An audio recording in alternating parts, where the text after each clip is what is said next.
ತಪ್ತಕಾಂಚನ ಸಂಕಾಶಂ ಅಕ್ಷಮಾಲಾಂ ಕಮಂಡಲಂ ದೌರ್ಭ್ಯಾಂ ದದಾನಂ ಕಾಷಾಯ ವಸನಂ ರಾಮಮಾನಸಂ ಯೋಗೀಂದ್ರ ತೀರ್ಥ ವಂದ್ಯಾಘ್ರಿಂ ತುಳಸೀಧಾಮ ವಕ್ಷಸಂ ಜ್ಞಾನಭಕ್ತಿ ತಪಃ ಪೂರ್ಣಂ ಧ್ಯಾಯೇತಿಷ್ಟಾರ್ಥ ಸಿದ್ಧಯೇ. ಭಾಷ್ಯಕಾರರಾಗಿ, ಟೀಕಾಕಾರರಾಗಿ, ಟಿಪ್ಪಣಿಕಾರರಾಗಿ ಶ್ರೀಮನ್ ಮಧ್ವ ಸಿದ್ಧಾಂತವೆಂಬ ತತ್ವಜ್ಞಾನ ಕಲ್ಪವೃಕ್ಷವನ್ನ ತಮ್ಮ ಅಪೂರ್ವವಾದ ಅಸದೃಶ್ಯವಾದ ಶ್ರೇಷ್ಠ ಗ್ರಂಥಗಳಿಂದ ಫಲಭರಿತವನ್ನಾಗಿಸಿ ಆ ಪರಿಮಳಯುಕ್ತವಾದ ಸತ್ಫಲದ ಸವಿಜೇನಿನ ಸತ್ವಸುದಯ ಅಮೃತವನ್ನ ವಸುದೆಯೊಳಿರುವ ಎಲ್ಲ ಸುದೀ ಜನರು ಆಸ್ವಾದಿಸಿ ಆತ್ಮೋದ್ಧಾರದ ಅನುಭವವನ್ನ ಹೊಂದಿ ಆನಂದಿಸುವಂತೆ ಅನುಗ್ರಹ ಮಾಡಿ ಮಾನವ ಜಗತ್ತಿನ ಸೃಷ್ಟಿಗಳನ್ನ ದೃಷ್ಟಿಸಿ ಪೊರೆದು ಸನ್ಮಾರ್ಗಕ್ಕೆ ಹಚ್ಚಿ ತತ್ವ ಮಾರ್ಗದಲ್ಲಿ ನಡೆಯುತ್ತಿರುವವರಿಗೆ ಆಸರೆಯಾಗಿ ಶ್ರೀಮದಾಚಾರ್ಯರ ಗ್ರಂಥದ ಗರ್ಭಗುಡಿಗೆ ಪ್ರವೇಶವನ್ನ ಕಲ್ಪಿಸಿ ಅಸ್ಪಷ್ಟ ವ್ಯಾಖ್ಯಾನಗಳು, ಅನುಮಾನ ಹುಟ್ಟಿಸುವ ಟಿಪ್ಪಣಿಗಳು, ತತ್ವಾದದ ಊರಿನವರೆಗೆ ಮಾತ್ರ ದಾರಿ ತೋರುವ ಅನುವಾದಗಳು, ಧರ್ಮದ ಅಧ್ಯಯನದ ಆಚಾರ್ಯರ ಗ್ರಂಥದ ಅಧ್ಯಯನದ ಹಾದಿಯಲ್ಲಿರುವವರಿಗೆ ಹೈರಾಣು ಮಾಡಿದ್ದ ಕಾಲದಲ್ಲಿ ಅಪೂರ್ವ ಗ್ರಂಥಗಳನ್ನ ರಚಿಸಿ ಆಲಸ್ಯ ಪರಿಹರಿಸಿ ಭಾಷೆಯ ದೃಷ್ಟಿಯಿಂದ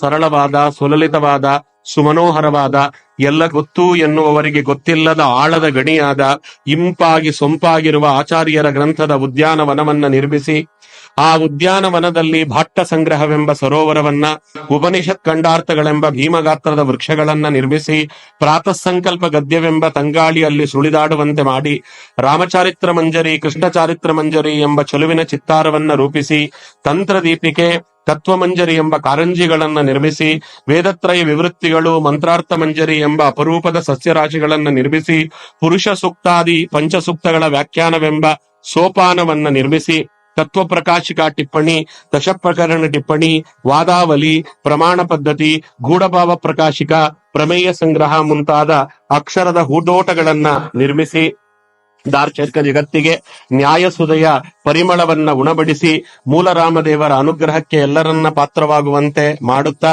ಹರಿಮಹಿಮೆಯ ಉತ್ಕೃಷ್ಟತೆಯ ಗರಿಷ್ಠತೆಯನ್ನ ಜಗತ್ತಿಗೆ ತಿಳಿಯಪಡಿಸುತ್ತಿರುವ ಮಹಾನುಭಾವರೇ ಮಂತ್ರಾಲಯ ಪ್ರಭುಗಳಾದ ರಾಘವೇಂದ್ರ ತೀರ್ಥ ಶ್ರೀಪಾದಂಗಳವರು. ಅವರ ಆರಾಧನಾ ಮಹೋತ್ಸವ ಹತ್ತಿರದಲ್ಲಿ ಇರುವುದರಿಂದ ಆ ಒಂದು ನಿಮಿತ್ತಕವಾಗಿ ಇವತ್ತಿನಿಂದ ಸುಮಾರು 8 ದಿನಗಳ ಕಾಲ ರಾಘವೇಂದ್ರ ವಿಜಯ ಅನ್ನುವ ಗ್ರಂಥದಲ್ಲಿ ರಾಘವೇಂದ್ರ ಸ್ವಾಮಿಗಳ ಮಹಿಮೆಯನ್ನ ನಾರಾಯಣಾಚಾರ್ಯರು ಏನನ್ನ ದಾಖಲು ಮಾಡಿಟ್ಟಿದ್ದಾರೆ ಅನ್ನುವುದನ್ನ ನೋಡುವ ಪ್ರಯತ್ನವನ್ನು ಮಾಡೋಣ. ರಾಘವೇಂದ್ರ ಸ್ವಾಮಿಗಳ ಚರಿತ್ರೆ ಅದು ಸುಮಾರು ಆಕಾರ ಗ್ರಂಥಗಳಿಂದ ನಾವು ಪಡೆದುಕೊಳ್ಳಬೇಕಾಗ್ತದೆ. ಕೇವಲ ರಾಘವೇಂದ್ರ ವಿಜಯದಲ್ಲಿ ಎಲ್ಲ ಅವರ ಮಹಿಮೆ ಉಕ್ತವಾಗಿಲ್ಲ, ಅವರ ಚರಿತ್ರೆ ಎಲ್ಲ ಘಟನಾವಳಿಗಳು ಕೂಡ ಅಲ್ಲಿ ದಾಖಲಾಗಿಲ್ಲ. ಕಾರಣ, ನಾರಾಯಣಾಚಾರ್ಯರು ರಾಘವೇಂದ್ರ ವಿಜಯವನ್ನೇನು ರಚನೆ ಮಾಡಿದ್ರು ಅವ್ರು ಯಾರೋ ದೂರದವರಲ್ಲ, ರಾಘವೇಂದ್ರ ಸ್ವಾಮಿಗಳ ಪೂರ್ವಾಶ್ರಮದ ಅಕ್ಕನ ಮಗ. ರಾಘವೇಂದ್ರ ಸ್ವಾಮಿಗಳ ಪೂರ್ವಾಶ್ರಮದ ಅಕ್ಕ ಏನಿದ್ರು ವೆಂಕಾಂಬಿಕಾ, ಆ ವೆಂಕಟಾಂಬಿಕೆ ಅವರ ಪತಿ ನರಸಿಂಹಾಚಾರ್ಯರು, ಅವರ ಮಕ್ಕಳಾಗಿ ಬಂದಿರತಕ್ಕಂಥವರು ಈ ನಾರಾಯಣಾಚಾರ್ಯರು. ಅವರು ಒಂದರ್ಥದಲ್ಲಿ ಪೂರ್ವಾಶ್ರಮದ ಸೋದರ ಮಾವ ರಾಘವೇಂದ್ರ ಸ್ವಾಮಿಗಳು.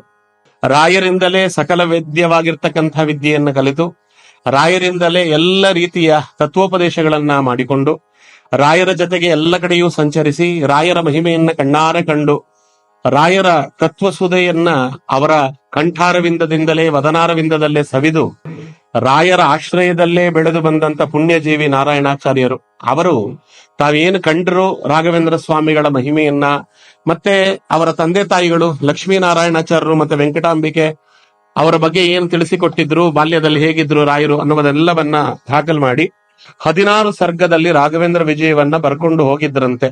ರಾಯರು ತುಂಗಾ ತೀರದಲ್ಲಿ ಆಹ್ನಿಕವನ್ನ ಮಾಡ್ತಿರ್ತಕ್ಕಂಥ ಸಂದರ್ಭದಲ್ಲಿ ಅಲ್ಲಿಗೆ ಹೋದ್ರು. ರಾಯರು ಎಲ್ಲಿ ಸಿಕ್ಕಿದ್ರೆ ಅಲ್ಲಿ ಮಾತಾಡಿಸ್ಬೇಕಟ್ಟೆ. ರಾಘವೇಂದ್ರ ಸ್ವಾಮಿಗಳ ಹತ್ರ ಅಪಾಯಿಂಟ್ಮೆಂಟ್ ಎಲ್ಲ ತಗೊಳ್ಳಿಕ್ ಆಗಲ್ಲ. ಅಷ್ಟು ರಾಯರು, ಈಗಲೇ ಇನ್ನು ರಾಘವೇಂದ್ರ ಸ್ವಾಮಿಗಳು ದೇಹದಾರಿಗಳಾಗಿದ್ದಾಗಂತೂ ಅದು ದೂರದ ಮಾತು. ಯಾವಾಗ ಸಮಯ ಸಿಕ್ಕರೆ ರಾಯರ ಹತ್ರ ಮಾತಾಡಬೇಕು. ಅಲ್ಲಿ ತಮ್ಮವರು ಬೇರೆಯವರು ಅನ್ನುವ ಪಕ್ಷಪಾತ ಇಲ್ಲ. ಎಲ್ಲರಿಗೂ ಹೇಗೋ ಅಲ್ಲಿ ಅವ್ರಿಗೂ ಹಾಗೆ. ಇವರು ನಮ್ಮ ಪೂರ್ವಾಶ್ರಮದ ಅಕ್ಕನ ಮಗ ಅಂತವ್ರಿಗೇನು ವಿಶೇಷ ರಿಯಾಯಿತಿ ಎಲ್ಲ ಏನಿಲ್ಲ. ಅವ್ರ ಆಕ್ನಿಕವನ್ನ ಮಾಡ್ತಾ ಕೂತಿದ್ದಾಗ ಹೋಗಿ ನಮಸ್ಕಾರ ಮಾಡಿದ್ರಂತೆ. ಆಗ ರಾಯರು ಕೇಳಿದ್ರು, ಏನಪ್ಪಾ ಅಂತ. ಸ್ವಾಮಿ, ನಾನೊಂದು ಗ್ರಂಥ ಬರೆದಿದ್ದೇನೆ, ತಾವು ಅವಲೋಕಿಸಬೇಕು, ಅದಕ್ಕೆ ಅನುಗ್ರಹದ ಮುದ್ರೆಯನ್ನು ಹಾಕೊಡಬೇಕು ಅಂತ ಕೇಳಿದ್ರು. ಅದಕ್ಕೆ ಏನ್ ಗ್ರಂಥ ಬರೆದಿದ್ಯಪ್ಪ ಅಂತ. ತಮ್ಮದೇ ಚರಿತ್ರೆಯನ್ನ ಬರೆದಿದ್ದೇನೆ, ರಾಘವೇಂದ್ರ ವಿಜಯ ಅಂತ. ಅದ ಹೆಸರನ್ನು ಇಟ್ಟಿದ್ದೇನೆ, ತಾವು ಅವಲೋಕಿಸಬೇಕು ಅಂತ ಕೇಳಿದ್ರು. ರಾಯರು ತನ್ನ ಬಲಗೈಯನ್ನ ನೀಡಿದ್ರಂತೆ. ರಾಯರ ಬಲಗೈ ಅಂದ್ರೆ ಅದು ಕಲ್ಪವೃಕ್ಷ, ಅದಕ್ಕೆ ಕರಸ್ಪರ್ಶವಾಯಿತು ಅಂದ್ರೆ ಅದಕ್ಕೆ ಭಗವಂತನ ಸನ್ನಿಧಾನ ಬಂತು ಅಂತ. ಸಾಲಿಗ್ರಾಮದಲ್ಲಿ ಭಗವಂತನ ಸನ್ನಿಧಾನ ಎಷ್ಟಿದೆಯೋ ಹೆಚ್ಚು ಕಮ್ಮಿ ಅಷ್ಟೇ ಸನ್ನಿಧಾನ ಇರ್ತದೆ ರಾಯರು ಕರಸ್ಪರ್ಶವಾಗಿರ್ತಕ್ಕಂಥ ಯಾವುದೇ ವಸ್ತುವಿನಲ್ಲಾಗಲಿ. ರಾಯರು ಅದಕ್ಕೆ ಕೇಳಿದ್ರು, ಎಷ್ಟು ಸರ್ಗದಲ್ಲಿ ಬರೆದಿದ್ಯಪ್ಪ ಅಂತ. ಒಂದು 16 ಸರ್ಗದಲ್ಲಿ ಬರೆದಿದ್ದೇವೆ ಅಂತ ನಾರಾಯಣಾಚಾರ್ಯ ಹೇಳಿದ್ರು. ಅವರಂದ್ರು, ಅಲ್ಲ, ಮಧ್ವ ವಿಜಯವು 16 ಸರ್ಗ, ರಾಘವೇಂದ್ರ ವಿಜಯವು 16 ಸರ್ಗ ಆಗಿಬಿಟ್ರೆ ನಾಳೆ ಜನ ರಾಘವೇಂದ್ರ ಸ್ವಾಮಿಗಳಿಗೂ ಆಚಾರ್ಯರಿಗೂ ಏನು ಭೇದ ಇಲ್ಲ ಅನ್ಕೊಂಡ್ಬಿಡ್ತಾರಪ್ಪ. ಎಲ್ಲಿ ವಾಯುದೇವರು, ಎಲ್ಲಿ ಆಚಾರ್ಯರು, ಎಲ್ಲಿ ನಾನು, ಒಂದಕ್ಕೊಂದಕ್ಕೆ ಸಂಬಂಧವೇ ಇಲ್ಲ. ನನ್ನ ಚರಿತ್ರೆಯನ್ನು ಯಾಕೆ 16 ಸರ್ಗದಲ್ಲಿ ಬರೀಲಿಕ್ಕೆ ಹೋದೆ ಅಂತ ತಾವು ಒಂದೊಂದೇ ಪರಾಂಬರಿಸಿತಾ ಒಂದೊಂದೇ ಸರ್ಗವನ್ನ ತೆಗೆದು ತುಂಗಾ ನದಿಗೆ ಹಾಕ್ಲಿಕ್ಕೆ ಶುರು ಮಾಡಿದ್ರಂತ. 1 ಆಯ್ತು, 2 ಆಯ್ತು, 3 ಆಯ್ತು, 4 ಆಯ್ತು, 6 ಸರ್ಗವನ್ನ ತೆಗೆದುಬಿಟ್ರು. ಅದಕ್ಕೆ 10 ಸರ್ಗವನ್ನ ನಿಲ್ಲಿಸಿದ್ರು. 10ನೇ ಸರ್ಗದ ಕೊನೆಯಲ್ಲಿ ಅದು ಒಂದು ಗ್ರಂಥವನ್ನ ಮಂಗಳ ಮಾಡ್ಲಿಕ್ಕೆ ಬೇಕಾಗಿರ್ತಕ್ಕಂಥ ಒಂದು ಶ್ಲೋಕ ಇದೆ, ಅಲ್ಲಿ ಹೊರಗೆ ಮಾತ್ರ ಉಳಿಸಿಕೊಂಡು ಅದಾದ ಮೇಲೆ ಪರಿಪೂರ್ಣವಾಗಿ ಎಲ್ಲವನ್ನ ತುಂಗಾ ನದಿಗೆ ಹಾಕಿಬಿಟ್ರು. ಅಲ್ಲಿಗೆ ನಮಗೆ ಪರಿಪೂರ್ಣವಾಗಿ ರಾಯರ ಮಹಿಮೆ ಸಿಗಲಿಲ್ಲ. ಅದು ಸಿಕ್ಕಿದ್ದಿದ್ರೆ ಬಹಳ ಅದೃಷ್ಟಶಾಲಿಗಳಾಗ್ತಿದ್ವೋ ಏನೋ ಗೊತ್ತಿಲ್ಲ. ಪ್ರಾಯ ತಮ್ಮ ಮಹಿಮೆಗಳು ಅತ್ಯಪೂರ್ವವಾಗಿ ಕಲಿಯುಗದಲ್ಲಿ ವ್ಯಕ್ತವಾಗಬಾರದು ಅಂತಲೋ, ಅಥವಾ ಮುಂದೆ ಬರ್ತಕ್ಕಂಥ ಹರಿದಾಸರುಗಳು, ಮುಂದೆ ಬರ್ತಕ್ಕಂಥ ಜ್ಞಾನಿಗಳು, ವಾದೀಂದ್ರ ತೀರ್ಥರು ಬರುವವರಿದ್ದಾರೆ, ಅವರ ಬಾಯಿಂದಲೇ ಈ ಮುಂದಿನ ಮಹಿಮೆಗಳು ಉಕ್ತವಾಗಲಿ ಎನ್ನುವಂತಹ ಭಗವತ್ ಸಂಕಲ್ಪದಿಂದಲೋ ಏನೋ ಗೊತ್ತಿಲ್ಲ. ನಾರಾಯಣಾಚಾರ್ಯರು ಬರೆದಿದ್ದಂತ 6 ಸರ್ಗವನ್ನ ತೆಗೆದು 10 ಸರ್ಗಕ್ಕೆ ಮಾತ್ರ ರಾಘವೇಂದ್ರ ವಿಜಯವನ್ನ ನಿಲ್ಲಿಸಿದ್ರು. ರಾಯರ ದಿನಚರಿ ಏನಿತ್ತು ಅಂತ ಬೆಳಗ್ಗೆ ಎಷ್ಟೊತ್ತಿಗೆ ರಾಯರು ಹೇಳುತ್ತಿದ್ರು, ರಾತ್ರಿ ಅವರು ಮಲಗುವುದಕ್ಕೆ ತತ್ಪೂರ್ವದಲ್ಲಿ ಬೆಳಗಿನ ಜಾವ ಸುಮಾರು ಒಂದು 3:30 ಅಂತ ಇಟ್ಕೊಳ್ಳಿ, 3:30 ಹಿಡಿದು ರಾತ್ರಿ ಒಂದು 12:30ವರೆಗೆ ನಿರಂತರವಾಗಿರ್ತಕ್ಕಂಥ ಚಟುವಟಿಕೆ ರಾಘವೇಂದ್ರ ಸ್ವಾಮಿಗಳು. ನೋಡಿ, ಅವರು ಹೆಚ್ಚು ಕಮ್ಮಿ ಮಲಗಿದ್ರೆ ಒಂದು 2.5 ಗಂಟೆ 3 ಗಂಟೆ ಅದು ಮಲಗಬೇಕು. ಯಾಕಂದ್ರೆ ಮನುಷ್ಯನಾಗಿ ಹುಟ್ಟಿದ ಮೇಲೆ ಮನುಷ್ಯನ ಚರ್ಯೆಯನ್ನು ತೋರಿಸ್ಬೇಕು ಅಂತ ಮಲಗಿದಂತೆ ಮಾಡ್ತಿದ್ರು. ಅವ್ರಿಗೆ ನಿದ್ದೆ ಅವಶ್ಯಕತೆ ಏನಿರ್ಲಿಲ್ಲ. ನಾವು ವಾದಿರಾಜ ಗುರು ಸಾರ್ವಭೌಮರ ಚರಿತ್ರೆಯಲ್ಲಿ ನೋಡ್ತೇವೆ, 120 ವರ್ಷಗಳ ಕಾಲ ಬದುಕಿದಂತಹ ಮಹಾನುಭಾವರು, ಭಾವಿ ಸಮೀರರು, ಪುಣ್ಯಾತ್ಮರು, ಅವ್ರು 2 ದಿನ ಮಲಗಿದ್ರು. ಇಡೀ 120 ವರ್ಷದಲ್ಲಿ ವಾದಿರಾಜರು ಮಲಗಿದ್ದು 2 ದಿನ. ಅವ್ರು ಮಲಗಲೇ ಇಲ್ಲ ಯಾವತ್ತು. ಆ 2 ದಿನವೂ ಯಾಕೆ ಮಲಗಿದ್ರು ಅಂದ್ರೆ, ಒಂದು ದಿನ ಮಲಗಿದಾಗ ಸ್ವಪ್ನಪದ ಅನ್ನುವ ಗ್ರಂಥ ರಚನೆ ಮಾಡಿದ್ರು, ಇನ್ನೊಂದು ದಿನ ಮಲಗಿದಾಗ ಲಕ್ಷ್ಮೀ ಶೋಭಾನೆ ರಚನೆ ಮಾಡಿದ್ರು. ಅವೆರಡು ಗ್ರಂಥ ರಚನೆ ಮಾಡಬೇಕಾಗಿತ್ತು ಅಂತ ಭಗವಂತನ ಅನುಗ್ರಹದಿಂದ ಮಲಗಿದ್ರಟ್ಟೆ ಹೊರತು ಅವ್ರು 24 ಗಂಟೆಯೂ ಅಂದ್ರೆ 120 ವರ್ಷ ಇಂಟು 24 ಗಂಟೆ 10 ಗಂಟೆಯೂ ಚಟುವಟಿಕೆಯಿಂದಿದ್ದವರು. ಹಾಗೆ ಜ್ಞಾನಿಗಳಲ್ಲಿ ಭಗವಂತ ಒಂದೊಂದು ಲೀಲೆಯನ್ನ ತೋರ್ತಾನೆ. ಆ ರೀತಿ ರಾಯರು ಒಂದು 2.5 ಗಂಟೆ 3 ಗಂಟೆ ಮಲಗಿದಂತೆ ಮಾಡ್ತಿದ್ರು. ಮತ್ತೆ ಯಥಾ ಪ್ರಕಾರವಾಗಿ ಬೆಳಗಿನಿಂದ ಸಾಯಂಕಾಲದವರೆಗೂ ಎಡಬಿಡದೇ ಇರತಕ್ಕಂತಹ ಬಿಡುವಲ್ಲದ ಚಟುವಟಿಕೆ ರಾಯರದು. ಅವ್ರು ಏನು ಚಟುವಟಿಕೆ ಇತ್ತು ರಾಯರದು, ಬೆಳಗ್ಗೆ ಹೇಗೆ ಹೇಳ್ತಿದ್ರು, ಎದ್ದ ಮೇಲೆ ಅವರು ಸ್ನಾನಕ್ಕೆ ಹೇಗೆ ಹೋಗ್ತಿದ್ರು, ಅವತ್ತು ಮೃತಿಕಾಸ್ಥಾನವನ್ನ ಹೇಗೆ ಮಾಡ್ತಿದ್ರು, ಅದಾದ ಮೇಲೆ ಅವ್ರು ನಿರ್ಮಾಲ್ಯ ವಿಸರ್ಜನೆಯನ್ನು ಹೇಗೆ ಮಾಡ್ತಿದ್ರು, ರಾಯರ ಪೂಜಾ ವೈಭವ ಏನಿತ್ತು, ಅವರು ಪಾಠ ಹೇಳ್ತಿದ್ದ ರೀತಿ ಏನು, ರಾಯರು ಭಗವಂತನನ್ನ ಯಾವ್ಯಾವ ದೃಷ್ಟಿಕೋನದಿಂದ ನೋಡಿ ಅವನ ಮಹಿಮೆಯನ್ನ ಕಂಡು ಪೂಜೆ ಮಾಡ್ತಿದ್ರು, ಅಲ್ಲಿಂದ ಹಿಡಿದು ರಾಘವೇಂದ್ರ ಸ್ವಾಮಿಗಳು ಮಹಾಮಂಗಳಾರತಿ ಎಲ್ಲವನ್ನ ಮಾಡಿದ ಮೇಲೆ ಅವರು ಭೋಜನ ಮಾಡಿಸ್ತಿದ್ದ ರೀತಿ ಏನು, ಎಷ್ಟು ಸಾವಿರಾರು ಜನಗಳು ಸೇರ್ತಿದ್ರು ರಾಯರಿದ್ದ ಕಾಲದಲ್ಲಿ ಆರಾಧನೆಗಳಿಗೆ. ರಾಯರಿದ್ದಾಗ ದಿನ ಆರಾಧನೆ, ಭಗವಂತನ ಆರಾಧನಾ ಮಹೋತ್ಸವ ಅದು ನಡೀತಿದ್ದ ಕಾಲದಲ್ಲಿ ಆ ವೈಭವಗಳೇನು. ಊಟ ಆದ ಮೇಲೆ ಮಲಗ್ತಿದ್ರ, ಅಲ್ಲ ಇಲ್ಲ, ಊಟ ಆದ್ಮೇಲೆ ದೂರದಿಂದ ರಾಯರನ್ನೇ ನೋಡಬೇಕು ಅಂತ ಬಂದಿದ್ದಂತ ಮಹಾನುಭಾವರುಗಳು ಯಾರ್ಯಾರಿದ್ರು, ಅವರು ಪಂಡಿತರೋ ಪಾಮರರೋ ಯಾರೇ ಆಗಿರ್ಲಿ, ಯಾವ ವರ್ಣದವರೋ ಯಾವ ಜಾತಿಯವರೋ ಯಾವುದೂ ಇಲ್ಲ. ಅವ್ರ ಕಷ್ಟಗಳಿದ್ರೆ ಅವರ ಕಷ್ಟ ಕೇಳಿ ಪರಿಹಾರ ಮಾಡೋದು, ಜಿಜ್ಞಾಸೆಗಳಿದ್ರೆ ಅವರ ಜಿಜ್ಞಾಸೆಯನ್ನ ಪರಿಹಾರ ಮಾಡೋದು, ಹೀಗೆ ಮಾಡಿ. ಅಲ್ಲಿ ಕೆಲವರು ಪಂಡಿತರುಗಳಂತಿರ್ತಾರಲ್ಲ, ಆ ಪಂಡಿತರುಗಳಿಗೆ ಎಲ್ಲಾದ್ರೂ ಸ್ವಲ್ಪ ಒಂದು ಚೂರು ಗರ್ವ ಬಂದು ಬಿಟ್ಟಿತು ಅನ್ನುವ ಕಾರಣಕ್ಕೆ ಚಾಟು ಶ್ಲೋಕಗಳನ್ನ ಹಾಕ್ತಿದ್ರಂತೆ. ತುಂಬಾ ಅದ್ಭುತ ಇದೆ, ಸಾಧ್ಯವಾದ್ರೆ ನೋಡೋಣ, ಎಷ್ಟು ನೋಡ್ಲಿಕ್ಕೆ ಆಗ್ತದೆ ಗೊತ್ತಿಲ್ಲ 8 ದಿನದಲ್ಲಿ. ಆದ್ರೆ ಒಂದು ಇವತ್ತೇನು ಒಗಟುಗಳು ಅಂತ ಕರೀತೇವೆ, ಆ ಒಗಟಿನ ಲೆಕ್ಕದಲ್ಲಿ ಕೆಲವು ಆ ಶ್ಲೋಕಗಳನ್ನ ಹೇಳಿ ಇದನ್ನ ಬಿಡಿಸು ಅಂತ ಹೇಳೋದು. ಅವರ ಬುದ್ಧಿಮತ್ತೆ, ಅವರ ಚಾತುರ್ಯಗಳು ಏನು ಅನ್ನುವುದು ಪ್ರಪಂಚಕ್ಕೆ ಗೊತ್ತಾಗಲಿ ಬೇರೆ ಪಂಡಿತರು ಅನ್ನುವ ರೀತಿಯಲ್ಲಿ ಅವ್ರು ಆ ರೀತಿ ಮಾಡೋದು. ಇನ್ನು ಸಾಯಂಕಾಲ ಯಥ ಪ್ರಕಾರ ಸಾಯಂಕಾಲದ ಪೂಜೆ, ತೊಟ್ಲು ಸೇವೆ ಎಲ್ಲ ಮಾಡಿ ಕೊನೆಯದಾಗಿ ರಾಯರು ಭಗವಂತನ ಮುಂದೆ ಕೂತು ವೀಣೆಯನ್ನು ಶ್ರುತಿ ಮಾಡಿ ಹಾಡುತ್ತಿದ್ರಂತೆ ಪುಣ್ಯಾತ್ಮರು. ಅದೆಷ್ಟೊತ್ತು ನಡೀತಿತ್ತು ಗಾನ ಅಂದ್ರೆ, ಎಷ್ಟೊತ್ತು ಕೇಳಬಹುದೋ ಜನ ಕೇಳ್ತಿದ್ರು, ಆ ಗಾನದಲ್ಲಿ ಮೈ ಮರೆತು ಹಾಗೆ ನಿದ್ರೆಗೆ ಜಾರಿ ಬಿಡ್ತಿದ್ರು. ಎಷ್ಟೊತ್ತಿಗೆ ರಾಯರು ಹಾಡು ಮುಗಿಸ್ತಿದ್ರೋ ಗೊತ್ತಿಲ್ಲ. ಅದು ವಾದಿರಾಜರ ಸ್ತೋತ್ರಗಳಿರಬಹುದು, ಆಚಾರ್ಯರ ದ್ವಾದಶ ಸ್ತೋತ್ರಗಳಿರಬಹುದು, ದಾಸರ ಕೀರ್ತನೆಗಳು ಎಲ್ಲವನ್ನ ತಾವು ರಚನೆ ಮಾಡಿದ್ದು ಅಂದ್ರೆ 2 ಇವತ್ತು ಸಿಕ್ಕಿರೋದು ಅಂದ್ರೆ 2 ರಚನೆ ಮಾಡಿದ್ರು ರಾಯರು ಅಂತಲ್ಲ. ಅವರು 100 ರಚನೆ ಮಾಡಿದ್ದಿರಬಹುದು. ನಮ್ಮಂತ ಪಾಪಿಷ್ಠರಿದ್ದೇವೆ, ಅದನ್ನ ಉಳಿಸ್ಕೊಳ್ಳೋ ಯೋಗ್ಯತೆ ಎಲ್ಲ ಉಳಿಸ್ಕೊಳ್ಳಿಲ್ಲ, ಅಷ್ಟು ಬಿಟ್ರೆ ರಾಘವೇಂದ್ರ ಸ್ವಾಮಿಗಳು ರಚನೆ ಮಾಡಿದ್ದು ಎರಡು ಸಿಕ್ಕಿದೆ ಅಂದಷ್ಟಕ್ಕೆ ಎರಡೇ ರಚನೆ ಮಾಡಿದ್ದಾರೆ ಅಂತ ಅರ್ಥ ಅಲ್ಲ. ಬೇಕಾದಷ್ಟು ರಚನೆ ಮಾಡಿದ್ದಿರಬಹುದು, ಐತಿಹ್ಯಗಳಿವೆ. ಹಾಗಾಗಿ ಅವರು ವೀಣೆಯನ್ನ ನುಡಿಸಿಕೊಂಡು ಹಾಡುತ್ತಿದ್ರಂತೆ ಪುಣ್ಯಾತ್ಮರು. ಹಾಗೆ ಭಗವಂತ ನಿರಂತರ ಸೇವೆಯನ್ನ ಮಾಡುತ್ತಿದ್ರು ಅನ್ನುವಲ್ಲಿಗೆ ರಾಘವೇಂದ್ರ ವಿಜಯ ಮುಗಿದು ಹೋಗ್ತದೆ. ಅದಾದ ಮೇಲೆ ಏನಾಯ್ತು, ಅವ್ರು ಯಾವ ಯಾವ ತೀರ್ಥಕ್ಷೇತ್ರಗಳನ್ನ ಅವರು ಸಂಚಾರ ಮಾಡಿದ್ರು, ಅಲ್ಲಿ ಏನೇನು ಮಹಿಮೆಗಳನ್ನ ತೋರಿಸಿದ್ರು, ಅವೆಲ್ಲ ಏನಿದೆ ಅವೆಲ್ಲ ಬೇರೆ ಗ್ರಂಥಗಳಿಂದ ತೆಗೆದುಕೊಳ್ಳಬೇಕು. ಅವರು ಮಿಕ್ಕಿದ ಎಲ್ಲ ಮಹಿಮೆಗಳೇನು ರಾಘವೇಂದ್ರ ಸ್ವಾಮಿಗಳ ಮಹಿಮೆಗಳನ್ನು ಕೇಳ್ಕೊಂಡು ಬಂದಿದ್ದೇವೆ ನಾವು. ಇದು ಯಾವುದೂ ರಾಘವೇಂದ್ರ ವಿಜಯದಲ್ಲಿ ಇಲ್ಲ, ಅದಾದ ಮೇಲೆ ಬಂದ ಮಹಿಮೆಗಳು. ಅದಕ್ಕೆ ನೋಡಿ, ರಾಘವೇಂದ್ರ ವಿಜಯ ಇರುವುದು 10 ಸರ್ಗದಲ್ಲಿ 578 ಶ್ಲೋಕ ಮಾತ್ರ. 578 ಶ್ಲೋಕ ಇದೆ. ಆ 578 ಶ್ಲೋಕಕ್ಕೆ ಭಾವಬೋಧ ರಾಮಾಚಾರ್ಯರು ಅಂತ ಸುಜ್ಞಾನೇಂದ್ರ ತೀರ್ಥರು ಅಂತ ರಾಯರ ಮಠದ ಪರಂಪರೆಯಲ್ಲಿ ಮುಂದೆ ಬರ್ತಾರೆ. ಅವರ ಪೂರ್ವಾಶ್ರಮದ ತಂದೆ, ಸ್ವಂತ ತಂದೆ, ಅವರು ಈ ರಾಘವೇಂದ್ರ ವಿಜಯಕ್ಕೊಂದು ಅಪೂರ್ವವಾದ ವ್ಯಾಖ್ಯಾನ ಬರೆದಿದ್ದಾರೆ. ಭಾವಬೋಧ ಅಂತ, ಬಾಲಬೋಧ ಭಾವಬೋಧ ಅಂತಾರೆ. ಅವರಿಗೆ ಭಾವಬೋಧ ರಾಮಾಚಾರ್ಯರು ಅಂತಲೇ ಹೆಸರಾಗಿ ಬಿಡ್ತು. ಅವರು ರಚನೆ ಮಾಡಿರ್ತಕ್ಕಂತಹ ವ್ಯಾಖ್ಯಾನವನ್ನಿಟ್ಟುಕೊಂಡು ನೋಡಿದ್ರೆ ಸುಮಾರು ನಮ್ಮಂತ ದಡ್ಡರಿಗೂ ಕೂಡ ಒಂದು 6 ತಿಂಗಳು ಬೇಕಾಗ್ತದೆ. ರಾಘವೇಂದ್ರ ವಿಜಯದಲ್ಲಿ ಏನಿದೆ ಅದರ ತಾತ್ಪರ್ಯ ಅವರ ವ್ಯಾಖ್ಯಾನಗಳ ಸಮೇತವಾಗಿ ಕೂಡಿಸಿಕೊಂಡು ನೋಡುವ ಪ್ರಯತ್ನ ಮಾಡಿದ್ರೆ ಒಂದು 6 ತಿಂಗಳಾದ್ರೆ ಒಂದು ತಕ್ಕ ಮಟ್ಟಿಗೆ ಒಂದು ರಾಘವೇಂದ್ರ ವಿಜಯ ಸ್ವಲ್ಪ ಮಟ್ಟಿಗೆ ಅರ್ಥವಾಗ್ತದೆ ಅಂತ.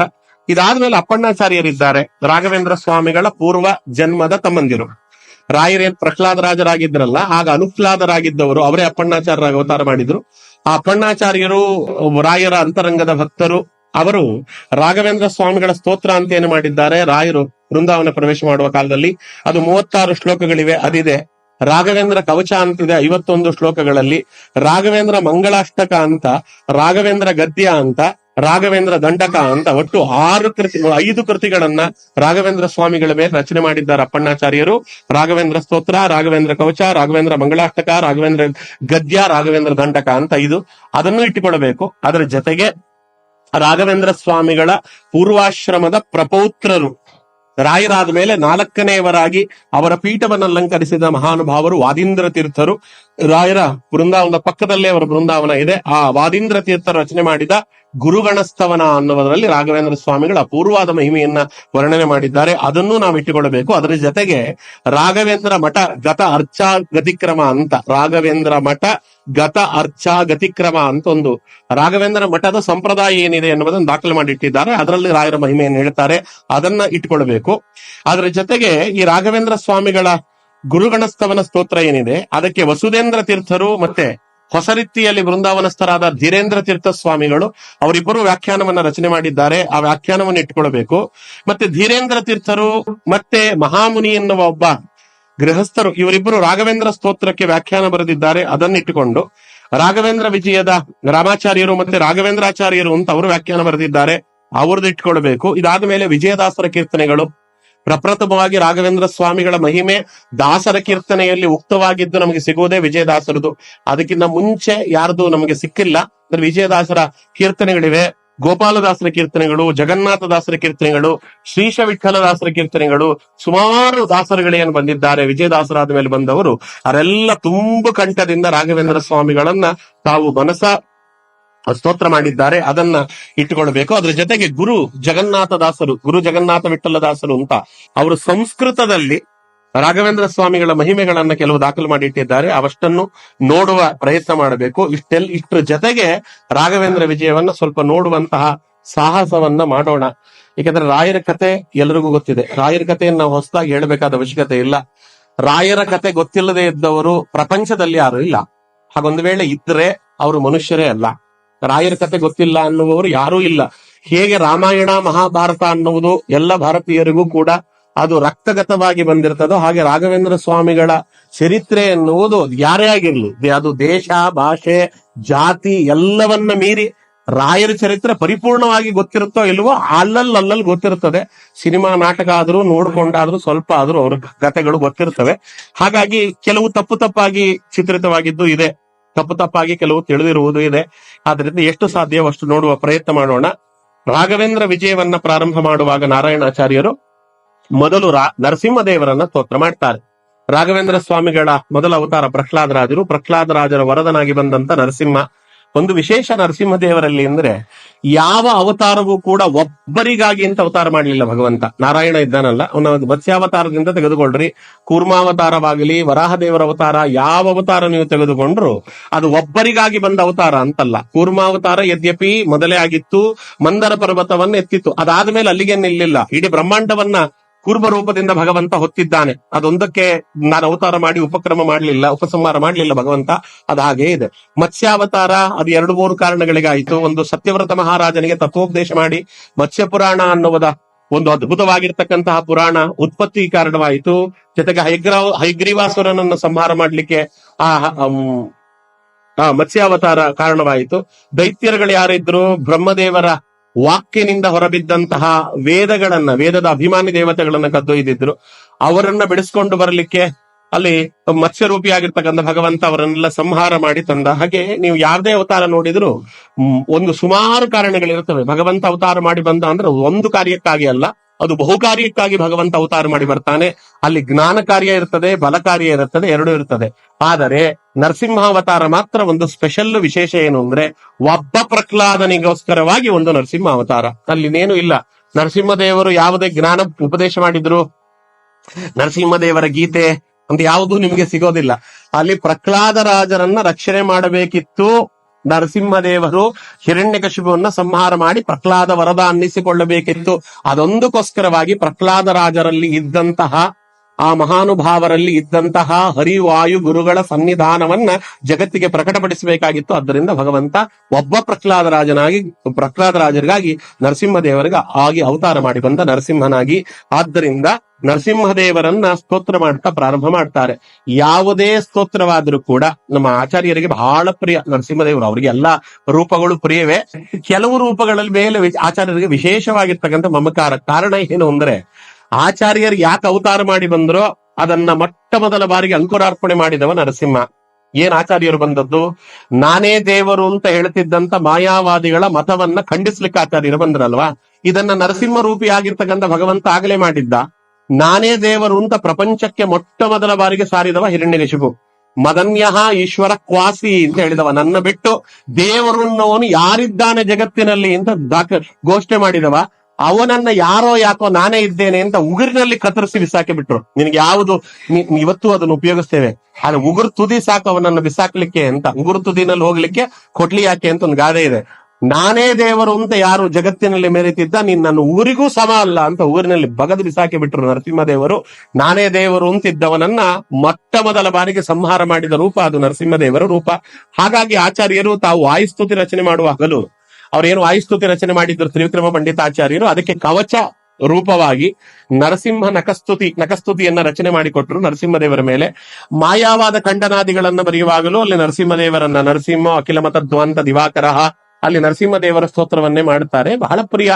ಹಾಗೆ ಇಲ್ಲಿ ನರಸಿಂಹದೇವರ ಸ್ತೋತ್ರವನ್ನ ಮಾಡುತ್ತಲೇ ರಾಘವೇಂದ್ರ ವಿಜಯವನ್ನ ಪ್ರಾರಂಭ ಮಾಡುತ್ತಾರೆ. ಶ್ರೀಮತ್ ಲಕ್ಷ್ಮೀ ನರಸಿಂಹಸ್ಯ ಶ್ರಿಯಂ ದಿಶತು ಮೇ ನಕಃ ಸ್ವಭಕ್ತಾವಿಷ್ಟದಾನಾಯ ಸಮುಪಾತ್ತ ದಶಾಕೃತೆ ಅಂತ ಅಲ್ಲಿ ರಾಘವೇಂದ್ರ ವಿಜಯವನ್ನ ಪ್ರಾರಂಭ ಮಾಡ್ತಾರೆ. ಇಲ್ಲಿ ವಿಶೇಷ ಏನು ಅಂದ್ರೆ, ಆಚಾರ್ಯರ ದಾರಿಯಲ್ಲೇ ಹೋಗ್ತಾರೆ ನಾರಾಯಣಾಚಾರ್ಯರು. ಆಚಾರ್ಯರ ನಖಸ್ತುತಿಯಲ್ಲಿ ನರಸಿಂಹದೇವರ ಉಗುರಿನ ಸ್ತೋತ್ರ ಮಾಡಿದ್ರು, ನರಸಿಂಹದೇವರ ನಖದ ಸ್ತೋತ್ರ. ಇಲ್ಲೂ ನಖದ ಸ್ತೋತ್ರವೇ ಮಾಡ್ತಾರೆ. ಅಲ್ಲಿ ಏನ್ ನಾವು ನೋಡಿದ್ದೇವೆ, ಪಾಂತಸ್ಮಾನ್ ಪುರುಹೂತ ವೈರಿ ಬಲವಾನ್ ಮಾತಂಗ ಮಧ್ಯದ್ಘಟ ಕುಂಭೋ ಚಾದ್ರಿ ವಿಪಾಟನಾದಿಗಪಟೋ ಪ್ರತ್ಯೇಕ ವಜ್ರಾಯಿತಾ ಶ್ರೀಮತ್ ಕಂಠೀರವಸ್ಯ ಪ್ರತತ ಸುನಕರಾಧಾರಿತಾರಾತಿ ದೂರ ಪ್ರಧ್ವಸ್ತಧ್ವಾಂತ ಶಾಂತ ಪ್ರವಿತತ ಮನಸ ಭಾವಿತ ನಾಕಿ ವೃಂದ್ಯೈಹಿ ಅಂತೇನು ಆಚಾರ್ಯರು ನಖಸ್ತುತಿಯನ್ನು ಮಾಡಿದ್ರು. ಹೆಚ್ಚು ಕಮ್ಮಿ ಅದೇ ಜಾಡಿನಲ್ಲೇ ಶ್ರೀಮತ್ ಲಕ್ಷ್ಮೀ ನರಸಿಂಹಸ್ಯ ಶ್ರಿಯಂ ದಿಶತು ಮೇ ನಖಃ ಅಂತಾರೆ. ಲಕ್ಷ್ಮೀದೇವಿಯಿಂದ ಯುಕ್ತವಾಗಿರ್ತಕ್ಕಂತಹ ನರಸಿಂಹದೇವರ ಉಗುರುಗಳು ನಮಗೆ ಮಂಗಳವನ್ನು ಉಂಟು ಮಾಡಲಿ. ಮೊದಲು ನರಸಿಂಹದೇವರಲ್ಲ, ನರಸಿಂಹದೇವರ ಉಗುರುಗಳು ನಮಗೆ ಮಂಗಳವನ್ನು ಉಂಟು ಮಾಡಲಿ. ಶ್ರೀಮತ್ ಲಕ್ಷ್ಮೀ ನರಸಿಂಹಸ್ಯ ಶ್ರಿಯಂ ದಿಶತು ಮೇ ನಖಃ, ಅವರ ಉಗುರುಗಳು ನಮಗೆ ಮಂಗಳವನ್ನು ಉಂಟು ಮಾಡಲಿ. ಹೇಗೆ ಅಂದ್ರೆ, ಸ್ವಭಕ್ತಾಭಿಷ್ಟದಾನಾಯ ಸಮುಪಾತ್ತ ದಶಾಕೃತೆ. ಸ್ವಭಕ್ತಾಭಿಷ್ಟದಾನಾಯ, ಯಾರ್ಯಾರದೋ ದುರಿತಗಳನ್ನ ಶಮನ ಮಾಡಲ್ಲ ನರಸಿಂಹದೇವರು. ನರಸಿಂಹದೇವರು ಯಾರನ್ನ ನನ್ನ ಭಕ್ತರು ಅಂತ ಅಂಗೀಕಾರ ಮಾಡಿರ್ತಾರಲ್ಲ, ಅವರ ಜೀವನದಲ್ಲಿ ಬಂದಿರ್ತಕ್ಕಂತಹ ಕಷ್ಟ ನಷ್ಟಗಳನ್ನು ದೂರ ಮಾಡ್ತಾರೆ. ಕಾರಣ ಅವರು ವಾಯುದೇವರನ್ನ ಶರಣು ಹೊಂದಿರ್ತಾರೆ ರಾಘವೇಂದ್ರ ಸ್ವಾಮಿಗಳ ಮುಖೇನವಾಗಿ, ಅಲ್ಲೇ ವಾಯುದೇವರನ್ನ ಶರಣು ಹೊಂದಿರ್ತಾರೆ ರಾಯರ ಮುಖೇನವಾಗಿ. ಆದ್ದರಿಂದಲೇ ಅವರು ನನ್ನವರು ಅಂತ. ಅವರಿಗೆ ಯಾರು ರಾಘವೇಂದ್ರ ಸ್ವಾಮಿಗಳಿಗೆ ಬೇಕಾಗಿದ್ದಾರೆ?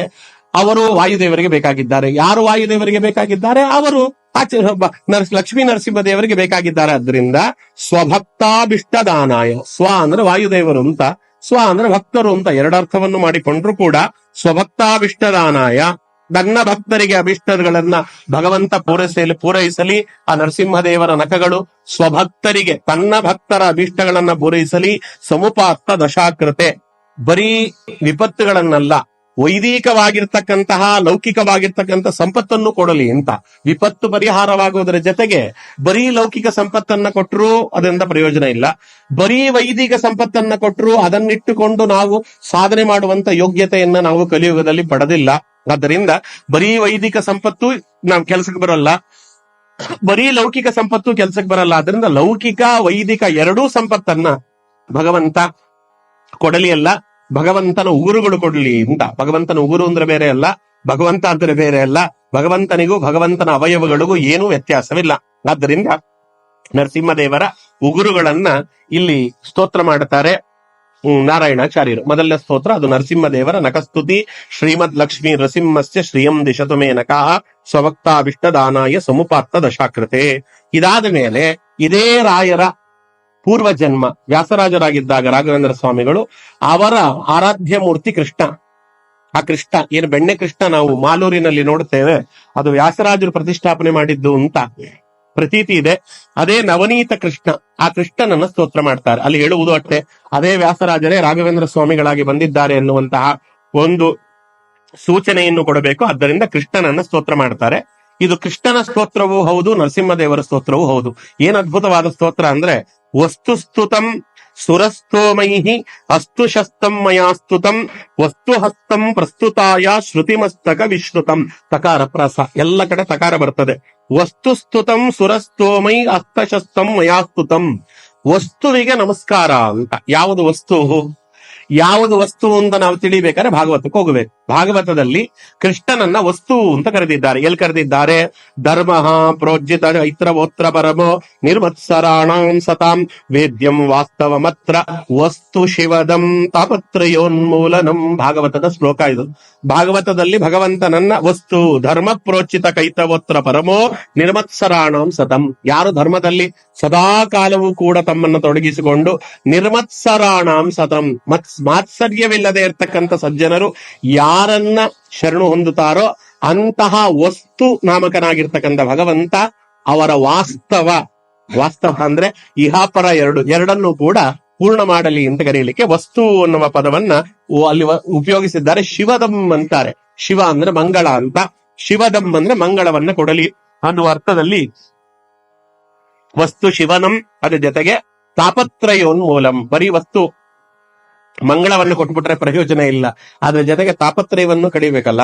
ಆಚಾರ್ಯರು ಕೃಷ್ಣಾಮೃತ ಮಹಾನವದಲ್ಲಿ ಹೇಳಿದ್ರಲ್ಲ, ತಾಪತ್ರಯೇನ ಸಂತಪ್ತಂ ಯದೇ ತತ್ತಖಿಲಂ ಜಗತ್ ವಕ್ಷಾಮಿ ಶಾಂತಯೇ ತಸ್ಯ ಕೃಷ್ಣಾಮೃತ ಮಹಾರ್ಣವಂ. ನೀವ್ ಯಾಕೆ ಕೃಷ್ಣಾಮೃತ ಮಹಾರ್ಣವನ್ನ ಬರೆದ್ರಿ ಅಂತ ಕೇಳಿದ್ರೆ ಯಾರಾದ್ರೂ, ತಾಪತ್ರಯೇಣ ಸಂತಪ್ತಂ, ಇಡೀ ಜಗತ್ತು ತಾಪತ್ರಯಗಳಿಂದ ಕೂಡಿದೆ ಅಂತ. ನಾವು ಮಾತಾಡುವಾಗ ತಪ್ಪು ಮಾತಾಡ್ತೇವೆ. ಅಯ್ಯೋ ಬೇಕಾದಷ್ಟು ತಾಪತ್ರಯ ಇದೆ ಆಚಾರ್ಯ. ಬೇಕಾದಷ್ಟು ತಾಪತ್ರಯ ಇರಲ್ಲ, ತಾಪತ್ರಯ ಮೂರೇ ಇರೋದು. ತ್ರಯ ಅಂದ್ರೆ ಮೂರು ಅಂತ. ತಾಪ ಹಿಂಸೆ ಏನಾದ್ರು ತೆಗೆದುಕೊಳ್ಳ್ರಿ, ನಮಗೆ ಒಟ್ಟು ಇರುವುದು ಮೂರು ತಾಪಗಳೇ. ಒಂದು ಆಧ್ಯಾತ್ಮಿಕ, ಒಂದು ಅಧಿಭೌತಿಕ, ಒಂದು ಅಧಿದೈವಿಕ.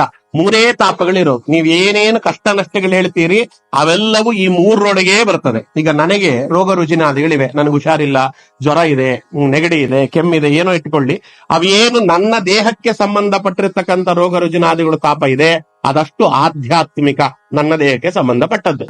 ಜೊತೆಗೆ ನನ್ನ ಸಂಬಂಧಿಕರಿಗೆ ಸಂಬಂಧಪಟ್ಟದ್ದು, ನನ್ನ ದೇಹಕ್ಕೆ ಸಂಬಂಧಪಟ್ಟದ್ದಿರ್ತದಲ್ಲ, ನಮ್ಮ ನೆಂಟರಿಷ್ಟರಾಗಿರ್ಬೋದು, ಹೆಂಡತಿ ಮಕ್ಕಳು, ಗಂಡ ಮಕ್ಕಳು, ಅಥವಾ ನಾವು ಮಾಡುವ ಬಿಸಿನೆಸ್, ನಮ್ಮ ವೆಹಿಕಲ್ಗಳು, ಏನೇ ಆಗಲಿ, ಈ ದೇಹಕ್ಕೆ ಸಂಬಂಧಪಟ್ಟದ್ದು, ಸಂಬಂಧಿಕರು ಅನ್ನಿಸಿಕೊಂಡವರಿಗೆ ಬರಬಹುದಾಗಿರ್ತಕ್ಕಂಥ ಎಲ್ಲ ತಾಪಗಳಿದೆಯಲ್ಲ, ಅದು ಅಧಿಭೌತಿಕ.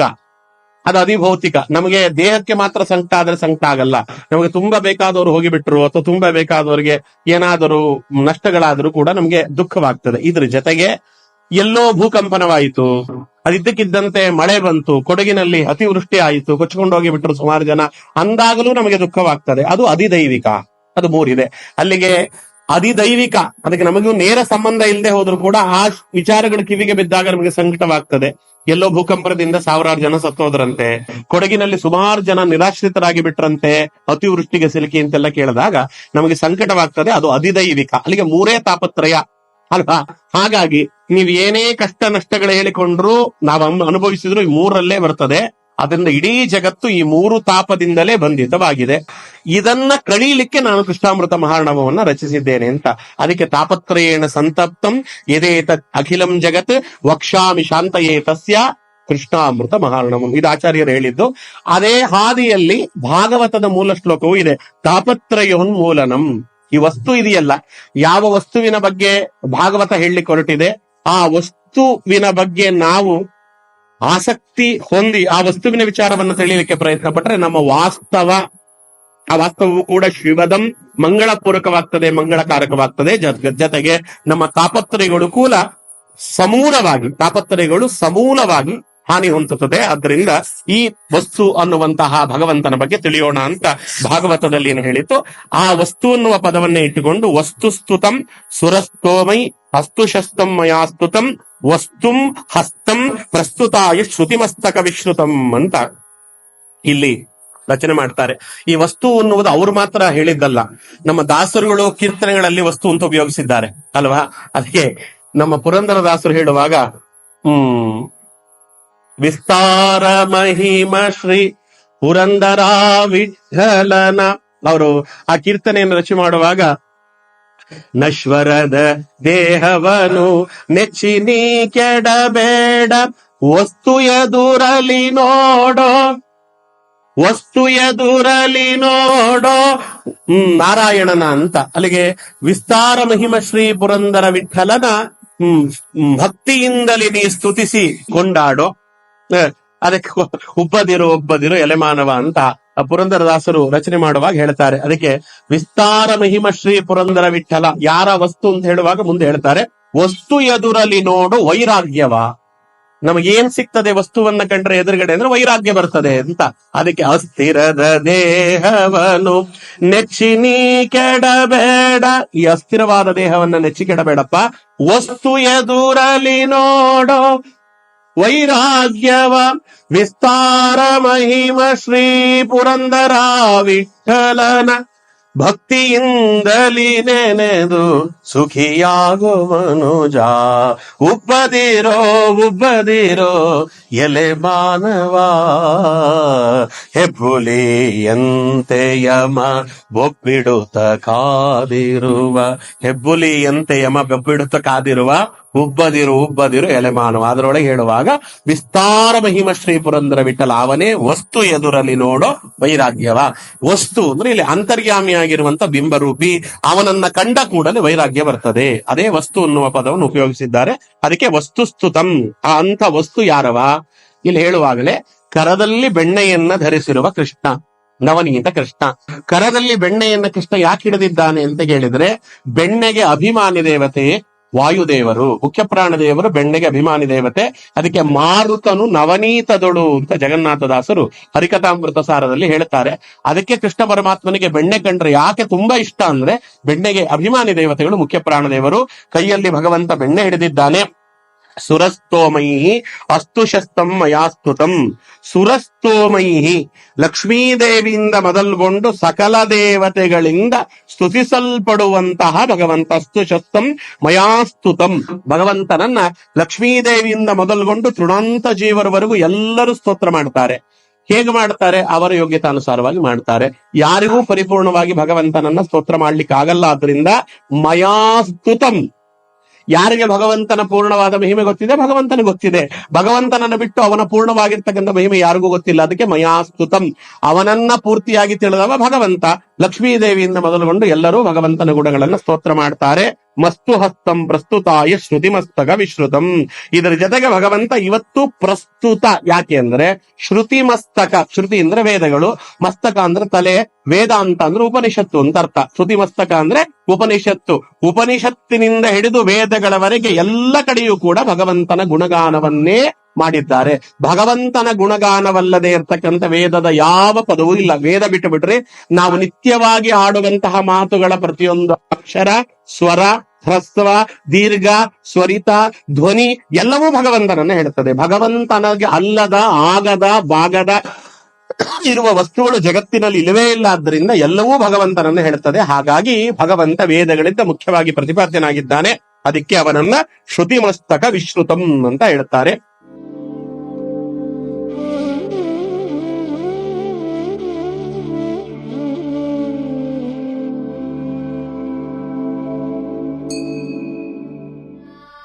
ಶ್ರೀ ರಾಘವೇಂದ್ರ ಸ್ವಾಮಿ ಮಠದ ದರ್ಶನ ಸಂಕಲ್ಪದಲ್ಲಿ ಶ್ರೀ ರಾಘವೇಂದ್ರ ಸ್ವಾಮಿಗಳ ದೈವಿಕ ಬೋಧನೆಗಳ ಮೂಲಕ ಈ ಆಧ್ಯಾತ್ಮಿಕ ಪ್ರಯಾಣದಲ್ಲಿ ನಮ್ಮೊಂದಿಗೆ ಸೇರಿದ್ದಕ್ಕಾಗಿ ಧನ್ಯವಾದಗಳು.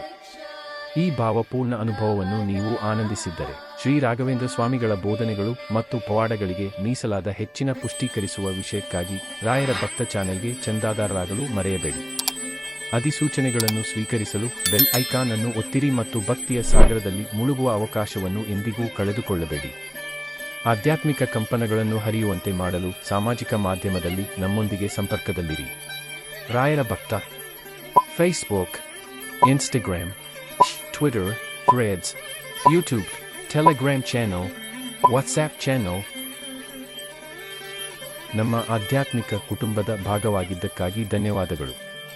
ಮುಂದಿನ ವಿಡಿಯೋದಲ್ಲಿ ಮತ್ತೆ ಭೇಟಿಯಾಗುವವರೆಗೂ ಶ್ರೀ ರಾಘವೇಂದ್ರ ಸ್ವಾಮಿಗಳ ಆಶೀರ್ವಾದ ಸದಾ ನಿಮ್ಮ ಮೇಲಿರಲಿ. ಓಂ ಶ್ರೀ ರಾಘವೇಂದ್ರಾಯ ನಮಃ. ರಾಘವೇಂದ್ರಾಯ ಸತ್ಯಧನ್ಮರತಾಯ